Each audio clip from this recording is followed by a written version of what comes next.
இன்னைக்கு சூப்பராக நம்ம ஈஸியாக பொரி உருண்டை ரெசிபி பார்க்க போகிறோம். ஜஸ்ட் ஃபியூ இன்க்ரீடியன்ஸில் பர்ஃபெக்டாக கிறிஸ்பியாக வர மாதிரி எப்படி செய்யலான்னு பார்க்கலாமா? 4 கப் பொரி எடுத்திருந்தேன். பொரி வந்து எனக்கு கொஞ்சம் நமத்த மாதிரி இருந்தது, அதனால கொஞ்சம் ரோஸ்ட் பண்ணிக்க போகிறேன். நல்லா மொறுமொறுன்னு இருந்தால் ரோஸ்ட் பண்ண வேண்டிய அவசியம் இல்லை. நான் வந்து கொஞ்சம் லைட்டாக ரோஸ்ட் பண்ணி எடுத்து வச்சுக்கிட்டேன். 1 கப் வெல்லம், 1/2 கப் தண்ணி எடுத்திருக்கேன். நான் ஸ்டெயின் பண்ண போகிறது இல்லை, இதில் தூசிலாம் இருக்காது. தூசிலாம் இருந்ததுன்னா நீங்கள் ஸ்டெயின் பண்ணிவிட்டு மறுபடியும் பாயில் பண்ணுங்கள்.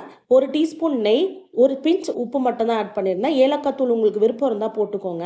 இப்போது இம்பார்ட்டன்ட் ஸ்டேஜ், பாகு கரெக்ட் கன்சிஸ்டன்சியில் இருக்கணும். ஃபஸ்ட்டு நான் கொஞ்சம் விட்டு பார்த்துருந்தேன், கரைஞ்சி போயிடுச்சு. இன்னும் ஒரு 2 செகண்ட் கழித்து நான் போட்டிருந்தேன். நல்லா வந்து பால் மாதிரி உருட்டி வரணும், சாஃப்டாக இருக்கக்கூடாது, கொஞ்சம் கல் மாதிரி இருக்கணும். இதுதான் கரெக்டான கன்சிஸ்டன்சி. இப்போ வந்து அடுப்பை ஆஃப் பண்ணிவிட்டு நம்ம எடுத்து வச்சிருக்க பொரியை உள்ளே ஆட் பண்ணி நல்லா கலந்து கொடுங்க. எல்லா சைடும் கலந்து வரணும். சூடாக இருக்கும் போதே உருண்டை பிடிச்சிடணும். நெய் தடவி உருண்டை பிடிச்சி வச்சிருங்க. ரிஸ்க் எடுக்க விரும்புகிறேன்னா இந்த மாதிரி ஸ்வீட் பொரியாகவும் எடுத்துக்கலாம்.